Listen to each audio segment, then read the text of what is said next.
Hey, what's up guys? This is Destiny Cat and welcome back to another Magic the Gathering video. Today we're going to take a look at my Zada Hedron Garden deck once again. The only difference is this time it's been updated since last time I made a video on it, which was about a year ago now, so it's been a while, and since then a lot of things has happened to the deck. Um, so if you aren't familiar with Magic the Gathering, it is a trading card game that's been out for many years. It is one of my favorite hobbies and it's something that I've played for a lot of my life. It's one of my favorite things to do as well in my pastime. So um, this this particular deck is within a format called EDH, Elder Dragon Highland, also known as Commander, where you can only have one of every single card except for basic lands, and you need a legendary creature to represent your deck. Um, I'm sure you're familiar with this, but if you aren't, then you should definitely look into it because it's my favorite format to play. So today we're going to take a look at, like I said, my Zada Hero Grand deck, the updated version. So Zada is a 4 mana 3/3 legendary creature goblin ally that says whenever you cast an instant sorcery spell that targets only Zada, you get to copy that spell to each other creature. So she basically copies it to each of her friends. So every buff she gets, all the other creatures get as well. Which means that cards that normally don't do much to one creature is suddenly going to do a lot because they're going to target multiple creatures. Um, this is a mono red deck, so I don't have access to a lot of the blue cards, which means that I don't have access to a lot of all the free counter spells. Um, so mono red is obviously one of the most challenging colors to play in Commander, simply because you don't have the ramp from green, you don't have the card draw from red or from blue. So you need to use some other tricks in order to get there in the end. But this is a combo, very heavy combo slash storm slash kind of beat down, kind of very combat focused deck. It really tries to go wide and play a bunch of creatures, draw a bunch of cards, and then buff all your creatures big and then kill the opponent. Alternatively, you can win by a few combos, or by killing everyone with something like an Influx Reservoir, for example. So let's get into the deck. First, we're gonna take a look at the mana base, and I am running 31 lands here, and I am running a bunch of fetch lands because normally you say, why would you want fetch lands in a mono red deck? Because usually you use fetch lands to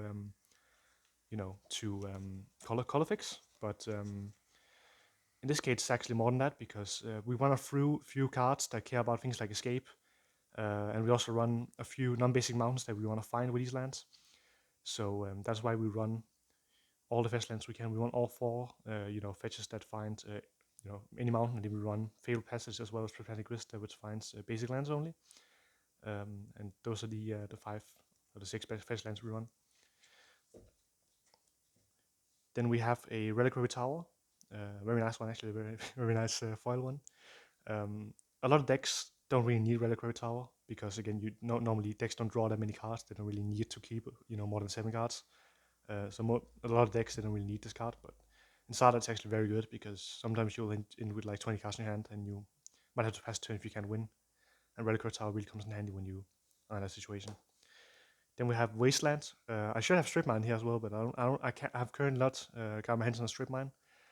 And this is just to disrupt my opponent's lands, but also to save Zada in case he gets hit by Song of the Riots, for example, which happens quite a lot when I play against my Bufferins deck, which has that in this deck. And when we play that, if I don't have a Wasteland to destroy it, or if we sacrifice Zada in response, that's pretty much game over from there. So Wasteland is definitely a good way to get rid of that. Ancient Tomb is just there to ramp you even more.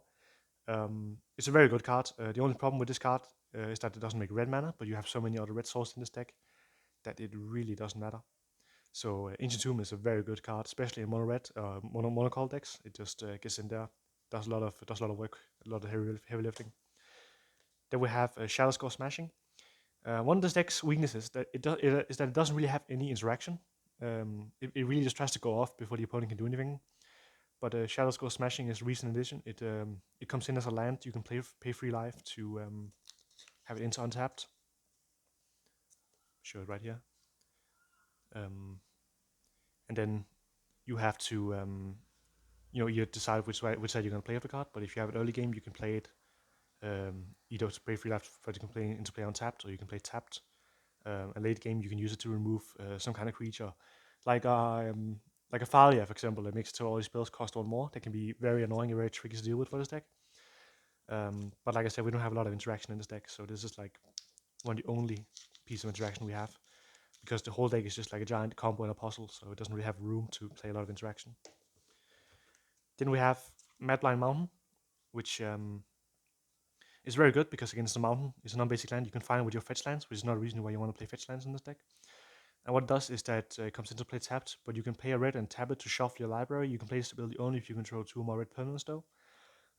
We play a lot of cards that manipulate our library, such as Sense Divine Top, as well as Scroll Rack, and being able to shuffle your library on command to get rid of the cards that you don't want, and then potentially activate Scroll Back next turn to draw even more cards that you need, is just very, very powerful. The only drawback of this card is that it comes to play tapped, but if you have a fresh land to find it and it comes to play tapped, it's not really a big deal, so I recommend playing this in any red kind of combo deck. It's very strong. Then we have a new card as well, Dwarven Mine. Um, it's kind of tricky to get the free mountains requirement to get the dwarf, which is really what you want to do because you want to get as many creatures into play as possible. But with the fetch lands, you are actually more likely to get mountains into play, and therefore it can be a very, very good card. And then we have a bunch of mountains.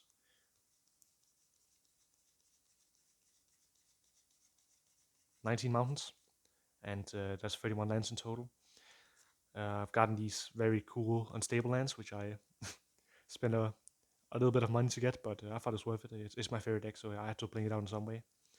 Now, if you want to get the foil versions, that's a whole other story. It's a bit more expensive, but I just got the normal ones.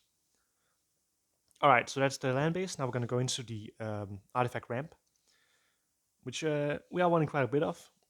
Mainly the fast ones, the fast mana. You know, the things that don't cost a lot of mana.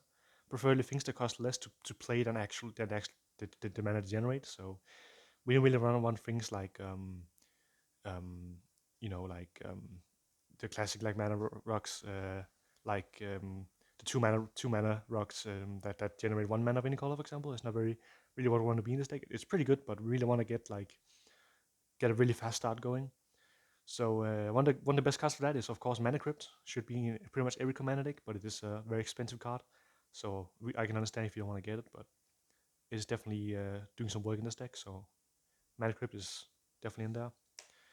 We got Chrome Mox. You have so many cards now that you don't need in the start of the game, like Chrome Mox, and later the game that Chrome Mox is just going to be basically another land, except you can play 2 lands a turn because it's an artifact. So it's very, very good. We got Mox Amber. Again, we have a few legendary creatures in here and planeswalkers. So this just, and again, if you have Zada, it's in 1 mana. There's some tricks you can do with this. So if you have like Bergi in play, you can generate 1 mana from Bergi. But generally, it's just going to generate more mana for you in some way.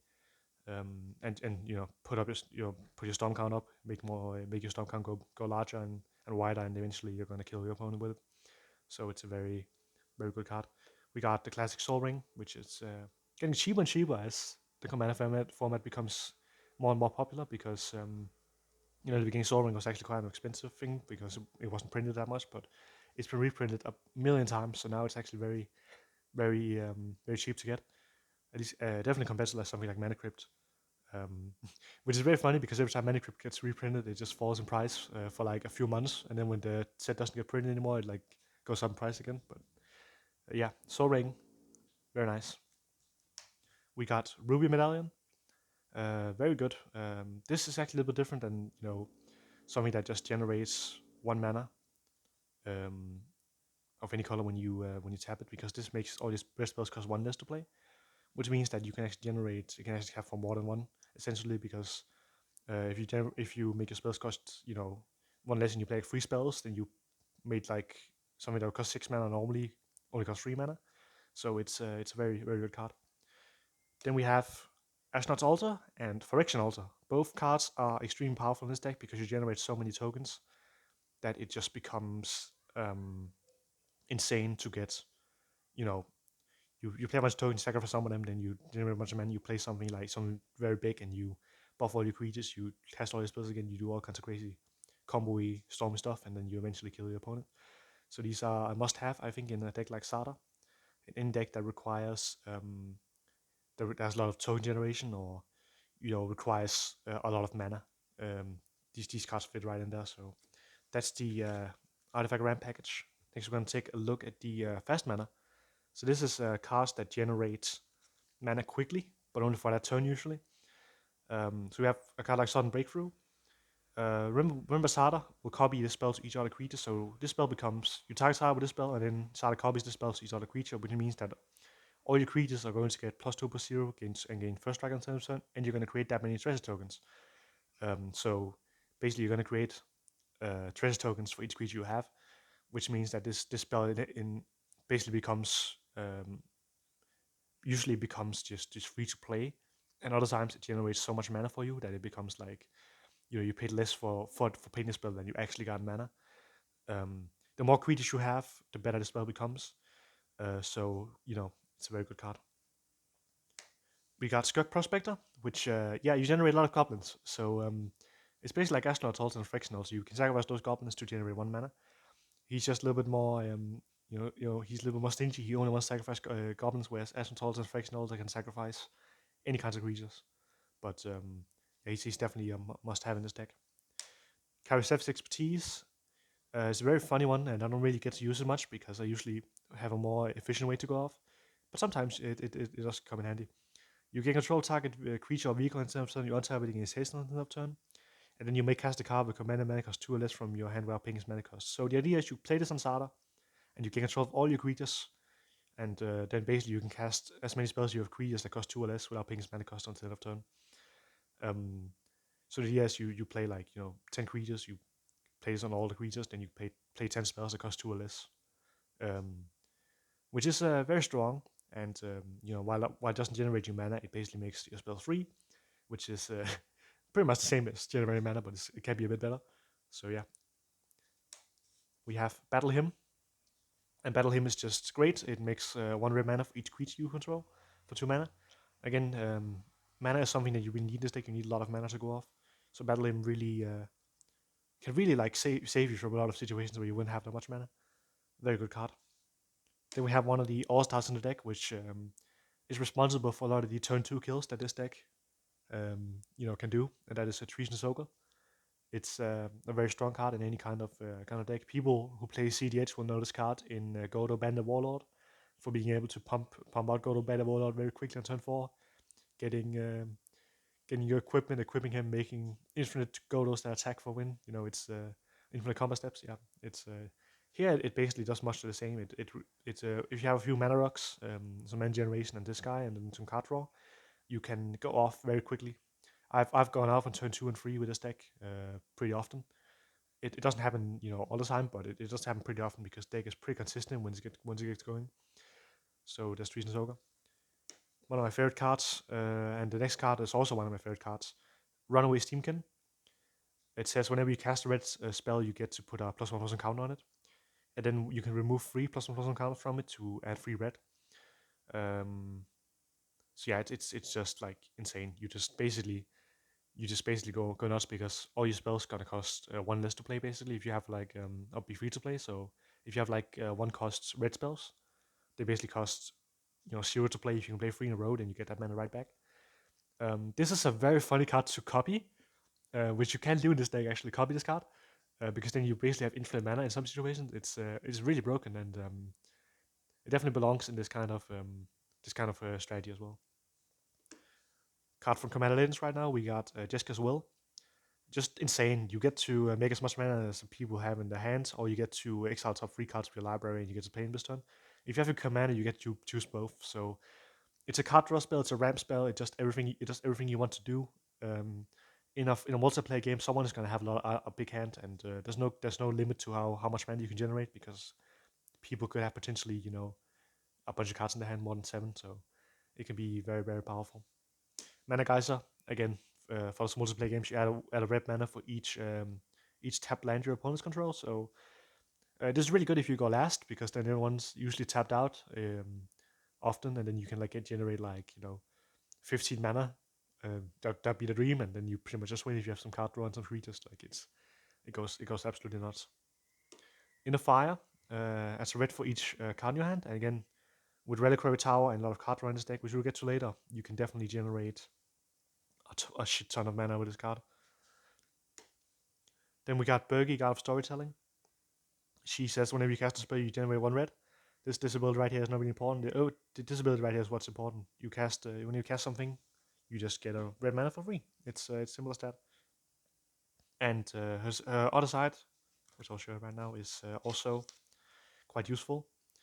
It's a 5 mana artifact, legendary artifact that says you can discard a card to exile top 2 cards in your library and you will play them this turn. So this is a very good way to combo off with that card if you are missing, some of the pieces that you need to win. But most of the time, we're just gonna cast Bergie. We don't really use that other side that much, but sometimes it can come in handy. We got a new card that I haven't really gotten a chance to test yet, but just from looking at it, it sounds completely insane. Stormkin Artist. It gets +1/+0 for each artifact you control, which you can have a few artifacts other than treasures generates. You have to have a few artifacts in here, so we can actually become pretty big and quite a threat. But what we really have in for is this Magecraft ability. It says whenever you cast an instant sorcery or copy one, you get to create a treasure token. So whenever Zada goes crazy and copies like 10 spells, you get to create 10 treasure tokens. And it's just like, it becomes kind of insane kind of quickly. So yeah, definitely something that I'm gonna try out. But I don't see how his cards can be bad anyway. It just generates you so much mana. We got Brightstone Ritual. Like Battle Hymn, it generates 1 mana for each goblin in play. Except for Battle Hymn was each creature. This is only goblins, but again, most of the creatures you generate in this deck are goblins. So that is the fast mana.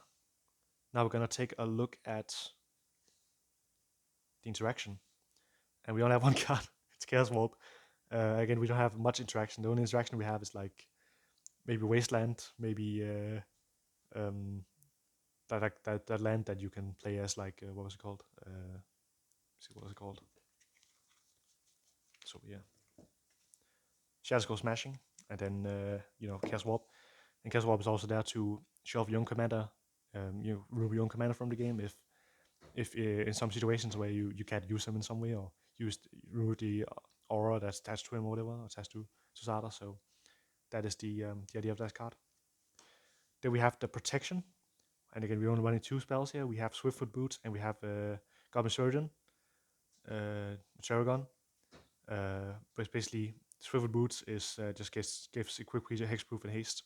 We aren't running Lightning Greaves because it gives Shroud, and Shroud means you can't target your commander, which is not really what we're looking for. So Swiftfoot Boots is what we're looking for here.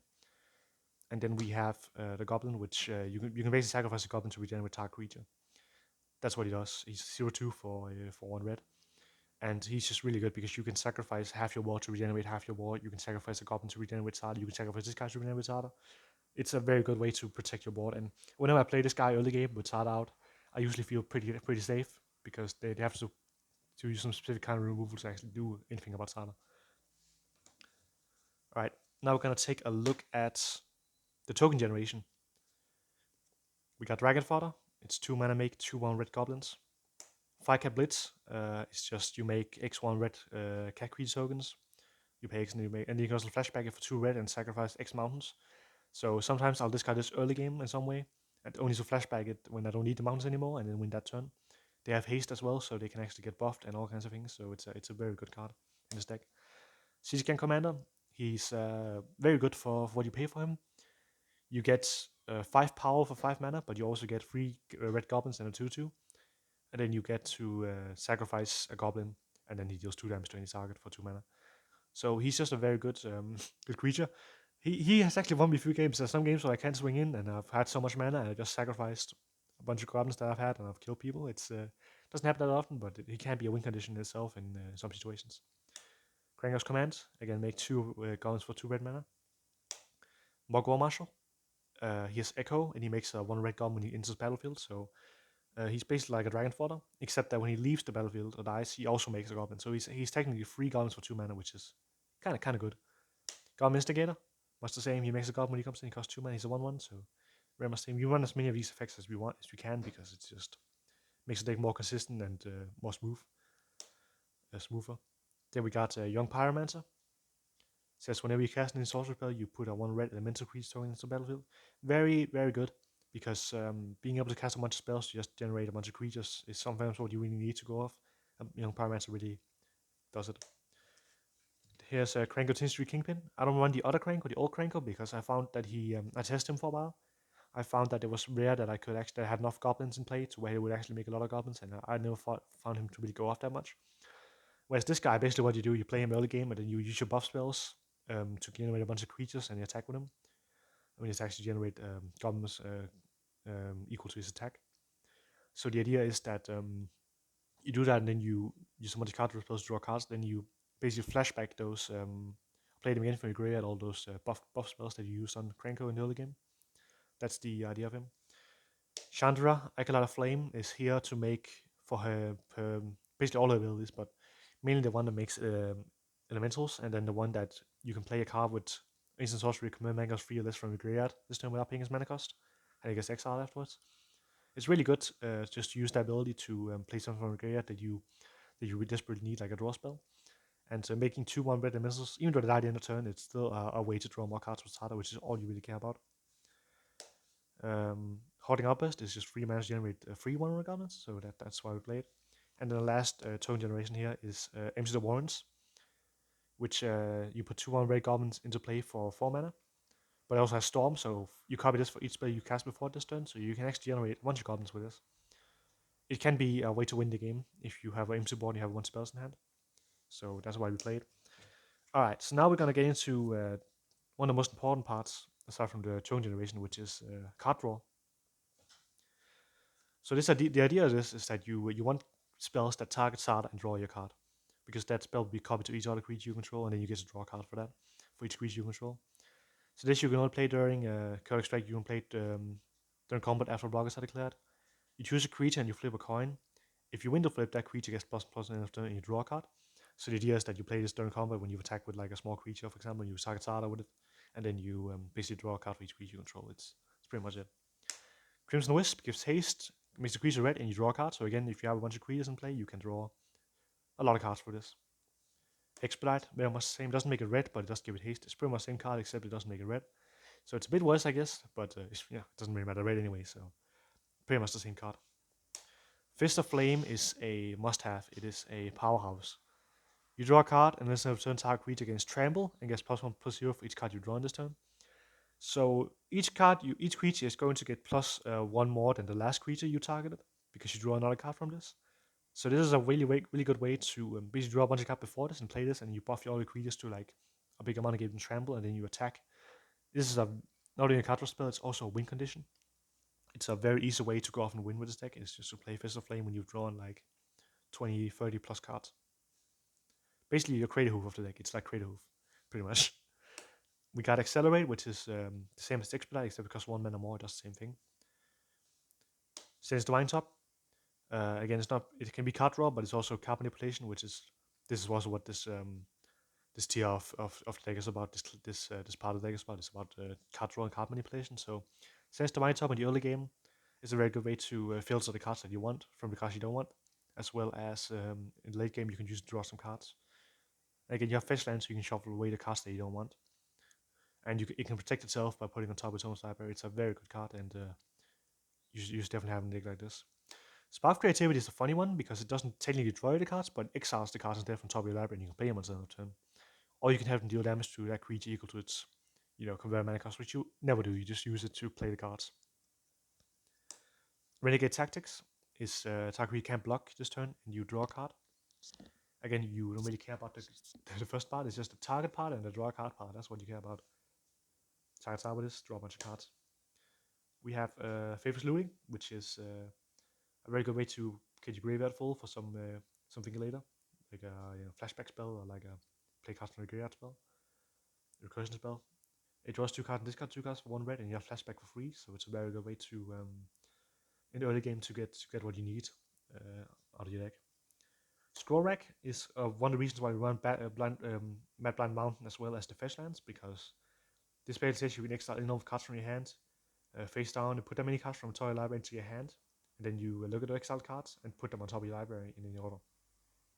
So the idea is that you are able to manipulate your deck, your hand, and then you're able to shuffle their way with a Mad Blind Mountain or Fetch Land, the cards they don't want.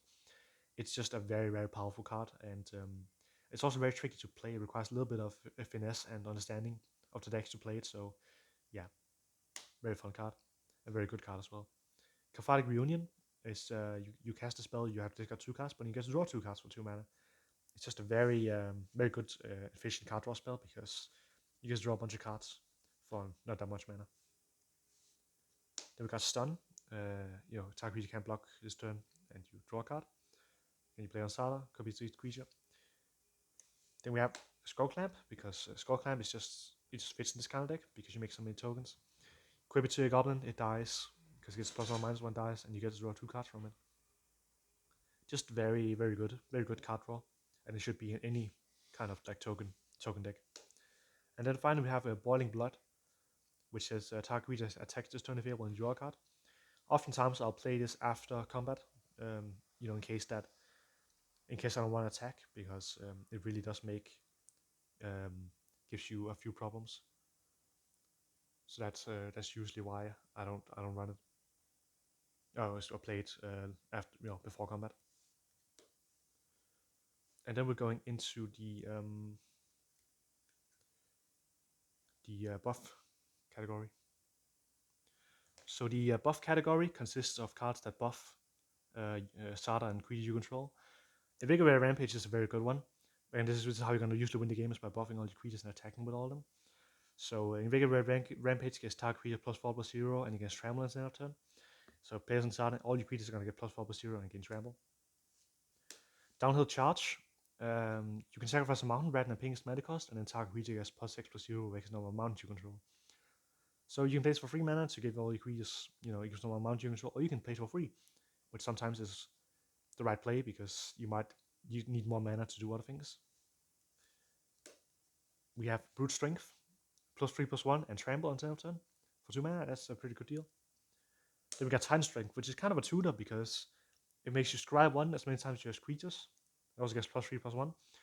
So you can be like, oh, I don't want this card, put on bottom. Don't want this card, put on bottom. I want this card, so I'm going to keep it on top. And you do this, like, you can basically find, if you have enough creatures, you can basically find the card that you want when you want it.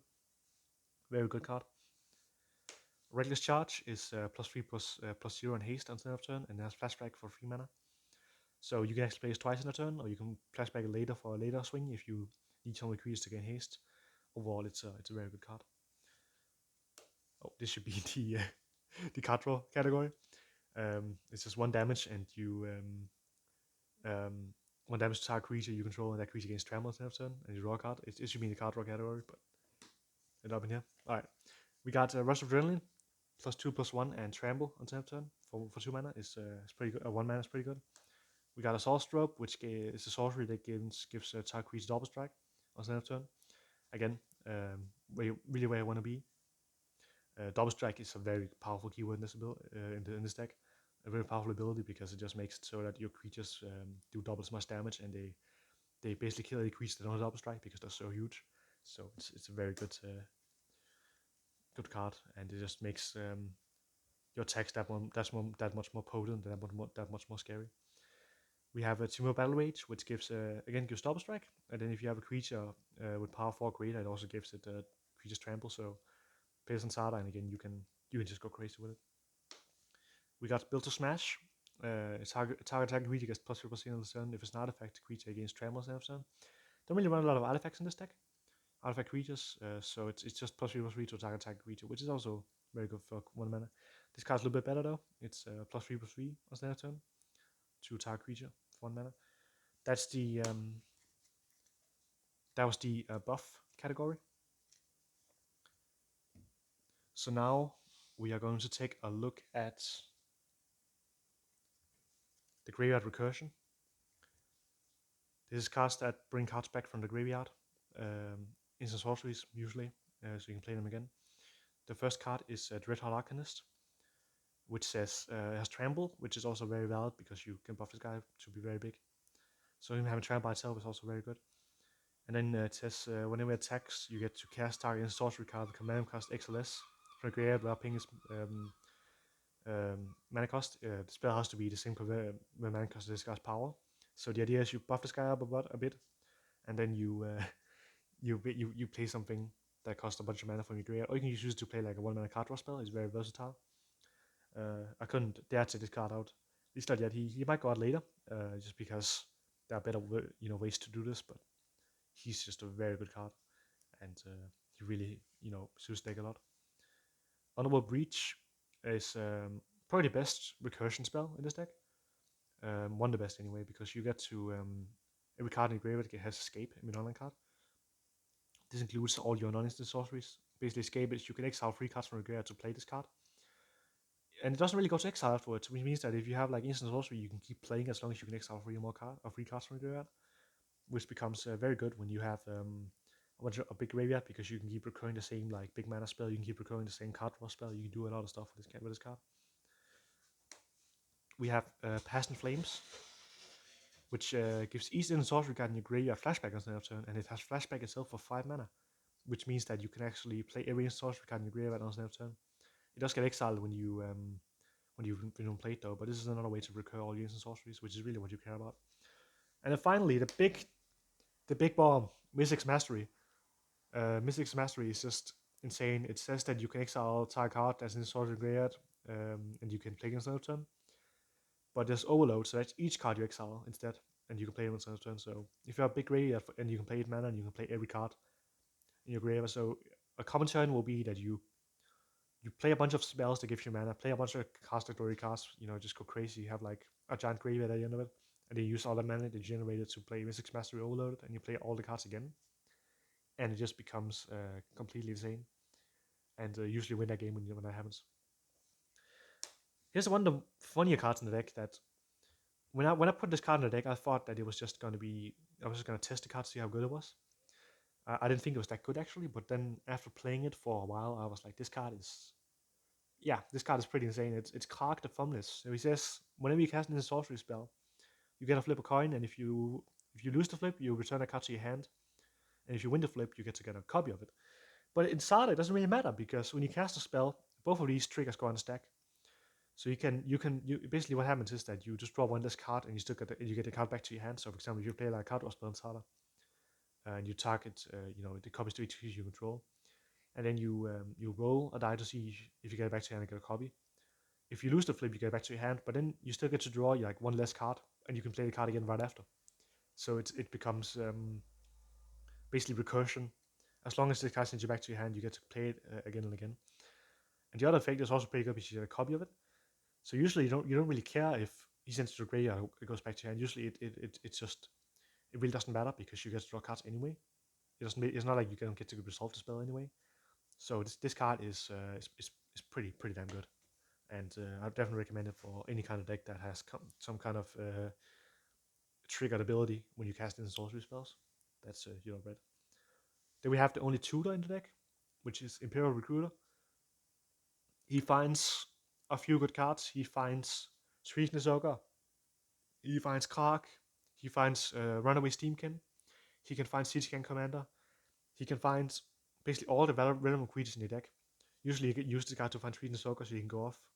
A common play pattern in this deck is that you play this guy on turn 3. For example, you get Sweetness Ogre and you play that guy on turn 4, and then you go off on turn 4. Because now you have both this guy and Sweetness Ogre in play. And the Zada comes out the same turn as Sweetness Ogre, and you have a card draw spell, you can draw 3 cards out of that. You do have to pay some life though, but that is the a very, very like common play pattern in this deck. Then we have 2 of the most fun cards in the deck, Heat Shimmer and Twin Flame, which in some ways generate tokens, but they're also part of a infinite combo in this deck, which we'll get to after this, which is a card on Hedron Mage. So yeah, I'll try to explain that combo after I've gone through the deck. I'll try to explain the Dualcaster Mage Heat Shimmer combo. So basically what these cards do is that you put a token on Sprint Blade as a copy of target creature, and it has haste, and then you have to sacrifice it, or remove from that permanent from the game at the end of turn.